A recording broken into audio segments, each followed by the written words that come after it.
used to listen to you when you were on the air in New York. Dope. And you said the reason why you left Yeah. was because it was doctor's orders that you needed to slow down. So if you're busier than ever now, how do you make it work? I'm cured. The doctor said go do whatever I want to do now.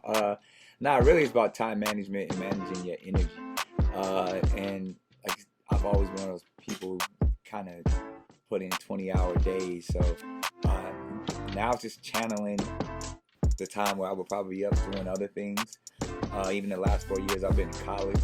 So I've been doing a lot of homework and stuff like that. That's kind of winding down a little bit. So I was like, I felt like my work wasn't finished in radio. So I wanted to get back to it. And there's going to be a lot more future developments about what I'm doing going into 2020 as well in this space. So, I wanted to kind of present myself back in radio in a way that I never have before, but then at the same time, take it to a whole new level. So, without leading or giving anything away, I just feel like just my presence in this space is going to be felt. If it's not currently felt, it's going to be magnified even more in the future. How is your Power 106 show different from your show in New York? My Power 106 show is completely different from my New York show. Just the format is different, obviously. This is truer to who I am. It's hip hop, and then being a part of the Power family since I was a teenager I feel like I'm home. It's not really. I don't feel like I have to force to, pretend to be a part of music or even a lifestyle that I really wasn't. I'm also. I could be top 40 in mainstream as well, but I truly live hip hop. From being a hip hop artist, from having hip hop artists signed to my label, I'm a child of the culture. So it's more, and the humor is more what I'm known for doing. I feel like my New York morning show was kind of like the America's Got Talent Masked Singer, like TV host guy, where my Power 106 is more wild and out, and more just my brand of comedy.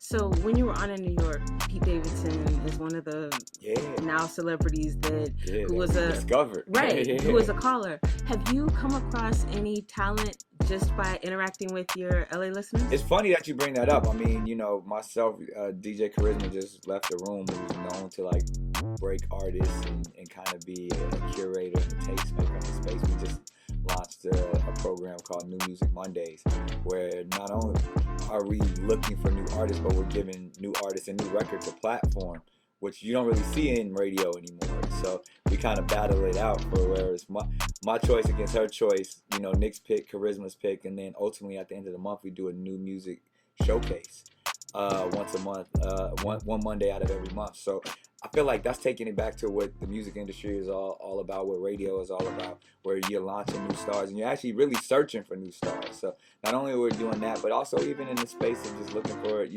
I'll probably do something in the space of comedy. I'm opening a comedy club in LA pretty soon, so we'll probably incorporate that into the show as well. So I'm always looking for talent. That's just one of my things that I do. As somebody who's kind of a boss in the industry, so you'll see that, but mainly looking for new artists and new opportunities to give them a platform to shine.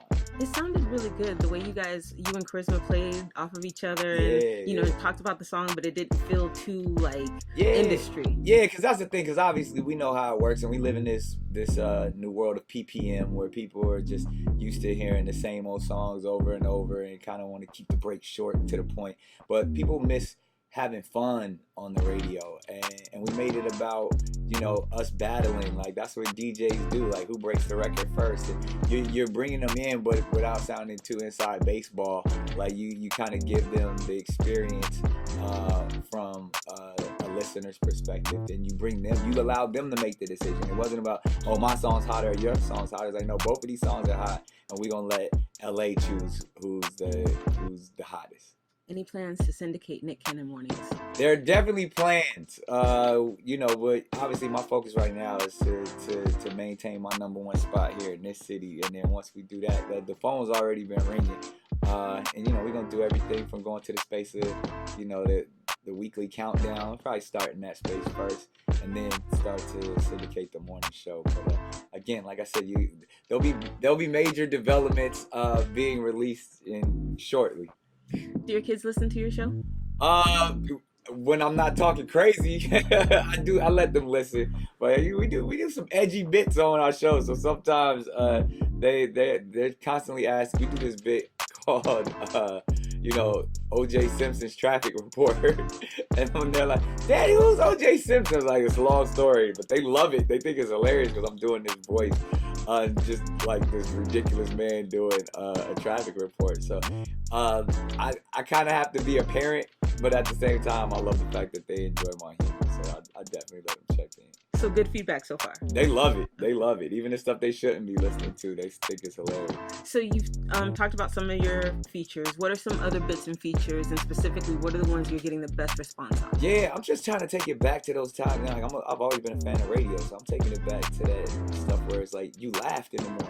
You know what I mean? So we do the O.J. Simpson traffic report. Kind of makes a lot of sense for L.A. being the fact that the 405 and where the famous O.J. traffic chase went on. We started it when he started his Twitter just because I thought that was ridiculous that O.J. Simpson was on Twitter. I was like, well, if he's on Twitter, he might need a job. Like maybe we should hire him here at the station. And it just kind of took on a life of its own. So that's been hilarious. We do this bit called "Wake That Ass Up," which is like a theme song of like almost like a 2 Live Crew, Uncle Luke type of record that just goes blasting in your ear at 6 a.m. and 7 a.m. and we just prank call people and wake them up with whoever their significant other. That if you want to wake up your wife, your girlfriend, your sister, your best friend, whoever it is, that goes over pretty well because the song is so catchy. A bunch of stuff. We got morning blessings where we giving stuff away. I'm acting like a pastor. I got my deacon Teddy Moore with me, so we do a lot of things where we just make people laugh in the morning. Social media. How do you incorporate social media to interact with your audience? Social media is everything. Obviously, we love callers, but even the fact that like our New Music Mondays, we put up polls for people to vote for the songs. We every time we have a song of the hour or something, we do. Not only do we announce it on air, but we announce it online as well. So, and I think just to really get that response and to be able to create polls and be able to show the IG lives or the Facebook lives where they actually get to interact with you, that's almost the new way of communication when it comes to people just commenting in real time what's going on, and I think it goes over really well. Why don't you use your platform since you have such a huge audience as much as you? Yeah, I think I do. I think because more it's about immediacy. I mean, because I can't use my platform if I'm physically actually doing it. So what I do, I repost quite a bit. So like you'll see it in the morning, and then whatever we do, however we package, I'll repost it.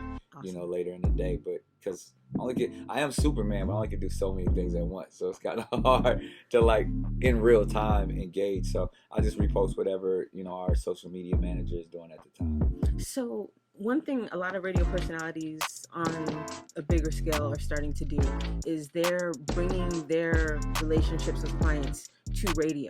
Yeah. Because you have Incredible and you have your hands in so many different things. Is that something that you as a businessman are doing to try to help? I didn't get into radio to do business. Obviously, there's tons of businesses and just partnerships that will come to play. But I got back into radio specifically for the community. So my focus on bringing my, activism as well as my community efforts to the mic more than anything, and to the platform of radio. So you'll see a lot of the stuff that I was already doing in the nonprofit space will actually have a life on my show. So that's the stuff that I'm the most excited about. Is like just the community activism, from stuff I do on Skid Row with the the LA Mission to a lot of the other nonprofit stuff, whether it's children's hospitals, childhood education, prison reform. All of that stuff is stuff that you'll start to see that on the show. So sometimes stuff goes down and it's affecting the African American community. But since Power 106 is a station that isn't really focused on the African American audience, are you able to really speak on those type of issues? I would say that they're focused on our culture. You know what I mean? Whether, if this is the number one place for hip hop, then I do say they focus on the African American community, because you can't have hip hop without the African American community. And I think specifically in Southern California, the communities mesh so well together, and it really is the hip hop culture. So whether it's the Latino community, the African American community, or even all the various other communities in the Los Angeles County, it all becomes one here. And I think when an issue goes down, if it's specifically to a person of African American descent, it affects everyone. You know what I mean? You know, not to quote Martin Luther King or anything like that, but, you know, injustice anywhere is a threat to justice everywhere. And I'm a person that speaks on all injustices and all truth. So any platform I have, anytime you put a microphone in front of my face, I'm going to speak truth. So I could, you know, I don't care if this was, you know, children's syndicated radio. If something's going down, I'm going to speak on it. And if it affects me directly, I'm going to speak on it because I live my truth in that sense. So I look forward to, you know, obviously I don't look forward to anything, you know, going awry in our community, but I look forward to having that opportunity to crack the mic open and kind of speak my truth in whatever, whether it's for the African American community, the LGBTQ community, the lower class, the injustices. I mean, I don't believe in, you know, big government or political systems, but I'm also well in tune to it as well. So whether it's an election year and all those things, we're gonna speak on it and kind of get to the bottom of the truth, opposed to, you know, a lot of the propaganda and the hypocrisy that comes along with it.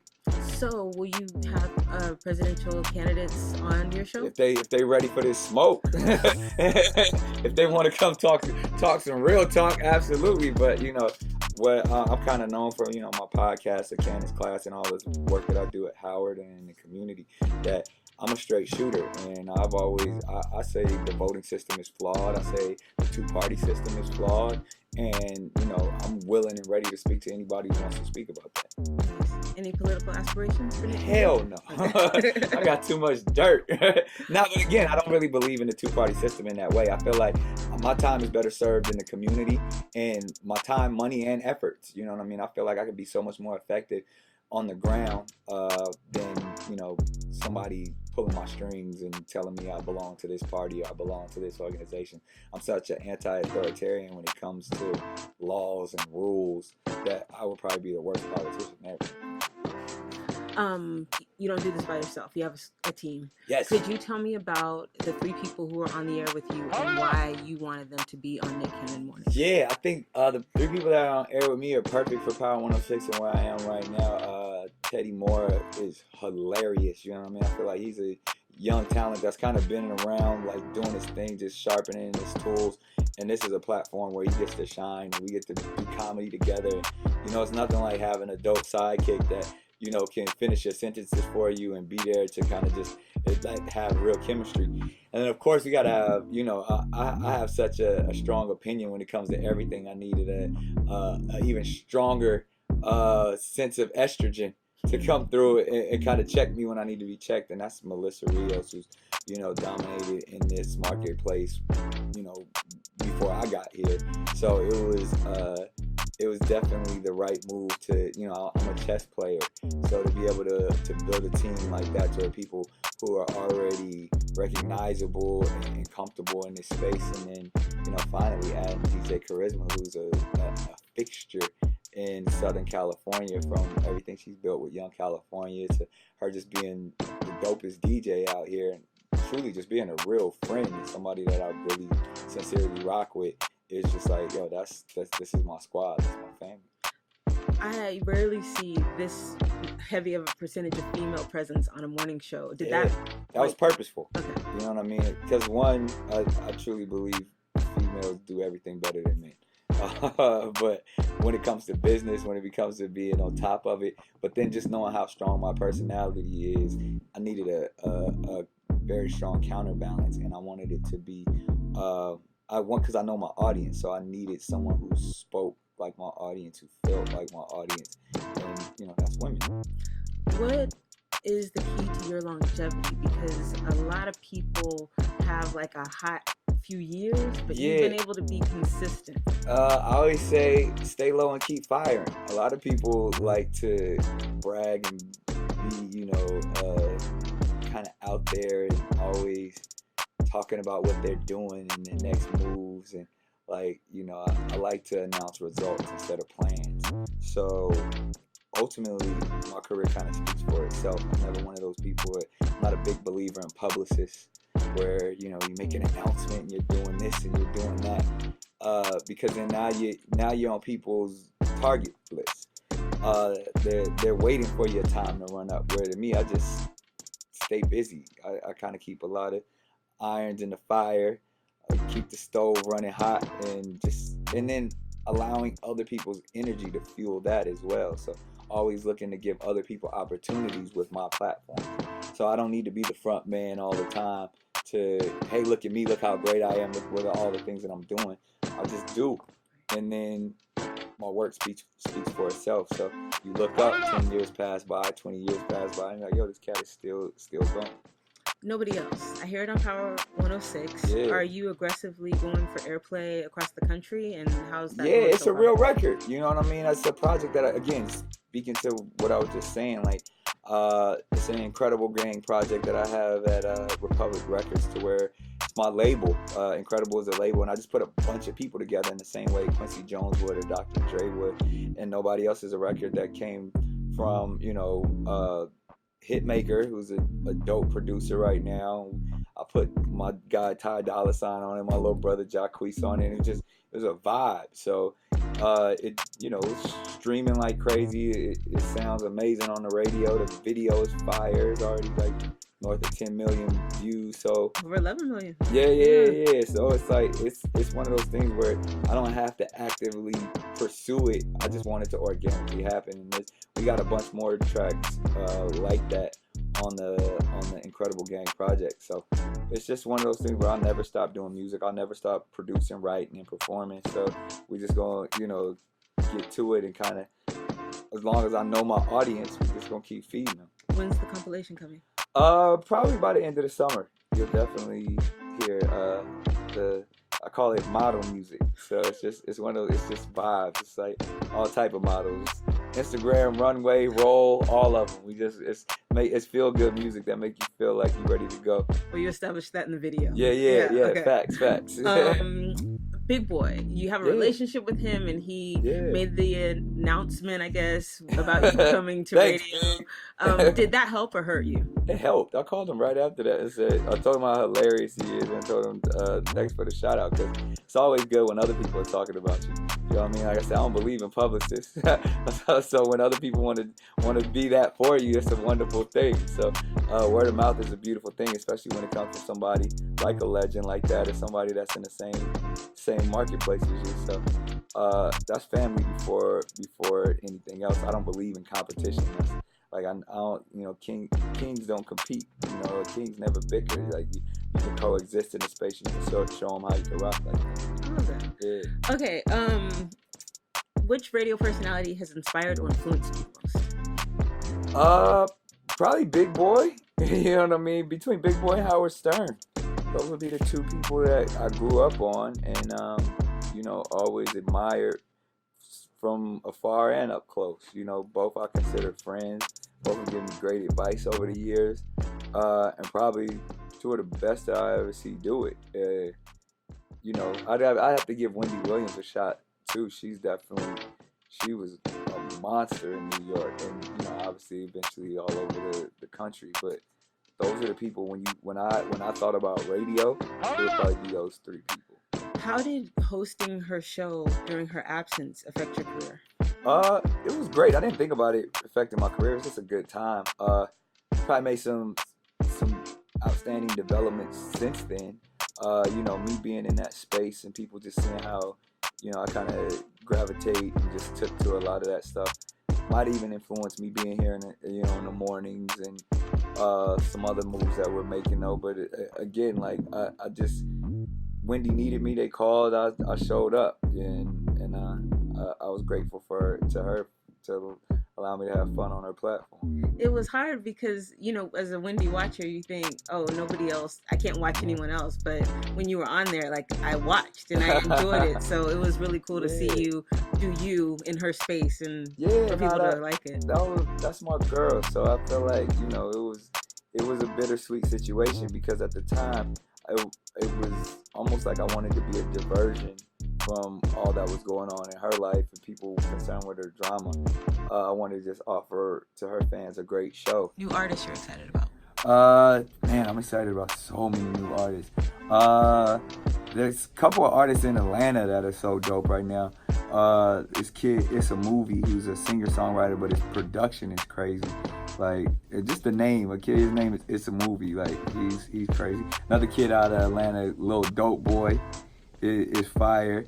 And then, I've been known for picking some strong R&B acts too. So there's this kid out of LA, Suave or Trey Suave. He's kind of like, reminds me of like a Kendrick meets Music Soul Child. So this kid is a monster. So, and they're all young, like 21 year olds, like just making noise. So those will probably be my top 3 that I got my eye closed on. Oh, and Chica too. She's actually really dope, from Alabama, who's been making a lot of noise.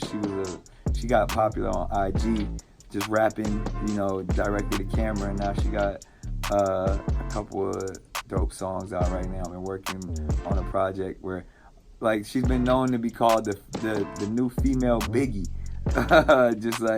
just unapologetic singing. I would say, like, if like it was like Biggie, Lauryn Hill, and Kendrick all rolled up in one. Wow. Yeah, she's fire. Like, how'd you discover her?